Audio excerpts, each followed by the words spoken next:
I am going to do things differently.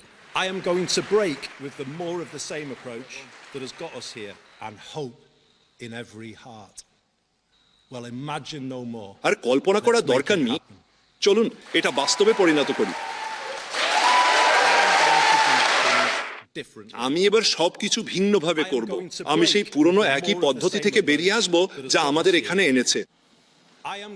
আমি ব্রিটেনকে সেই পরিবর্তনের সুযোগ ও পরিবেশ তৈরি করে দেব যার আজ বড্ড দরকার আছে।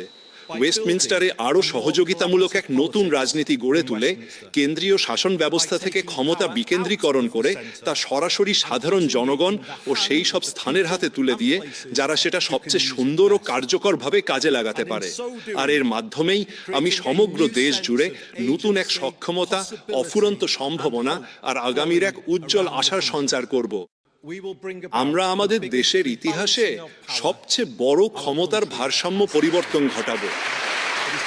এখন সময় এসেছে হোয়াইট হলকে মেনে নিতে হবে। উন্নয়ন ওপর থেকে চাপিয়ে দেয়া যায় না, বরং এটা কেবল নিচ থেকে গড়ে তুললেই সম্ভব। এটা আসে মাঠ পর্যায়ে প্রকৃত পরিবর্তন আনার ক্ষমতা থেকে, এমন এক স্পষ্ট ও যৌথ দৃষ্টিভঙ্গি থেকে যা সবাই বুঝতে পারে এবং বিনিয়োগকারীরাও সমর্থন করতে পারে।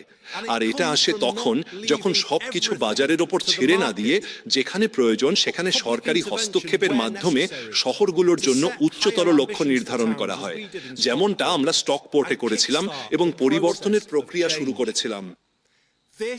এটাই ম্যানচেস্টারিজম, যার সবকিছুই টেকসই সরকারি অর্থনীতির স্থিতিশীলতা এবং আমাদের বর্তমান রাজস্ব নীতির শৃঙ্খলার ওপর নির্ভরশীল।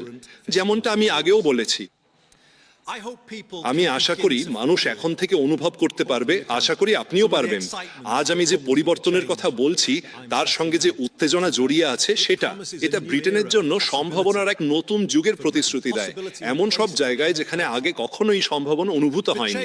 এই পরিবর্তন হবে আমাদের জীবদ্দশায় দেশের পরিচালনার সবচেয়ে বড় পরিবর্তন এবং এটি 2024 সালের ইস্তেহারের সঙ্গেও সামঞ্জস্যপূর্ণ।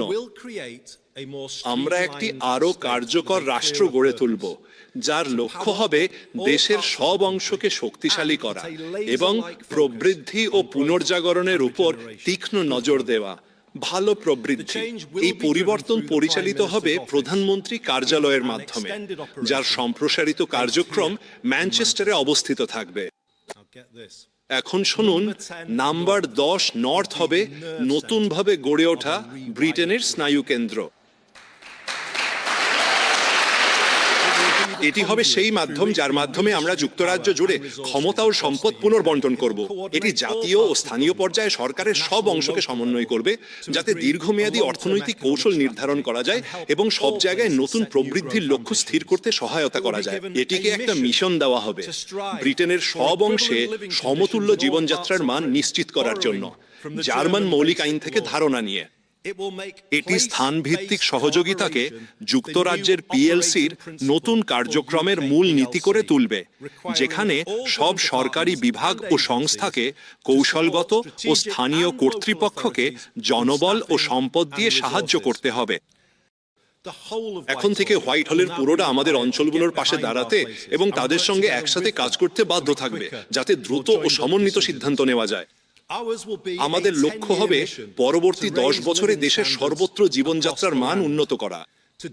এটি বাস্তবায়নের জন্য নম্বর 10 নর্থ 3টি স্পষ্ট কাজে অঞ্চলগুলোকে সহায়তা করবে: মৌলিক ইউটিলিটিগুলোর সংস্কার, পুনরায় শিল্পায়ন এবং স্থানগুলোর পুনর্জাগরণ। ইউটিলিটিগুলোর ক্ষেত্রে আমরা নিশ্চিত করব যুক্তরাজ্যের সব অংশে জনগণের হাতে আরও বেশি নিয়ন্ত্রণ থাকবে পানি, আবাসন, জ্বালানি ও পরিবহন এই জরুরি পরিষেবাগুলোর ওপর, যেমনটা আমরা গ্রেটার ম্যানচেস্টারে বাস নেটওয়ার্কে পরিবর্তন এনে দেখিয়েছি। আমরা আগামী 10 বছরের পরিকল্পনা উপস্থাপন করব যাতে এই মৌলিক চাহিদাগুলোর খরচ ব্যক্তি, পরিবার ও ব্যবসার জন্য কমিয়ে আনা যায়। আমরা স্থানভিত্তিক পর্যায়ে সরকারি ও বেসরকারি বিনিয়োগ একত্রিত করব এবং দেশের সব এলাকায় ভালো গ্রোথ ফান্ড গড়ে তুলতে সহায়তা করব, যেমনটা আমরা এখানে গ্রেটার ম্যানচেস্টারে করেছি। যুক্তরাজ্যের সরকারি ক্রয় নীতিমালা এতদিন ছিল সারা বিশ্বে কম দামি চুক্তি খোঁজার উপর ভিত্তি করে, বরং আমাদের নিজস্ব ব্রিটিশ ভিত্তিক সরবরাহকারীদের আরও স্থিতিশীল ও প্রতিযোগিতামূলক করতে সহায়তা করার বদলে। এখন আর তা হবে না। এখন থেকে করদাতাদের কাছ থেকে আদায় করা প্রতিটি পাউন্ড তাদের জন্য আরো কার্যকরভাবে ব্যবহার করা হবে, এবং এই পদ্ধতি সম্পূর্ণভাবে প্রতিরক্ষা বিনিয়োগ পরিকল্পনাতেও প্রয়োগ করা হবে। আমাদের দেশের গুরুত্বপূর্ণ খাত যেমন ইস্পাত, প্রতিরক্ষা, জ্বালানি, খাদ্য ও কৃষিতে সার্বভৌম উৎপাদন ও উৎপাদন সক্ষমতা রক্ষা করতে হবে। শুধু আগের মতো সহজে ছেড়ে দেওয়ার জন্য প্রস্তুত থাকলে চলবে না, যেমনটা দুঃখজনকভাবে অতীতে করেছি।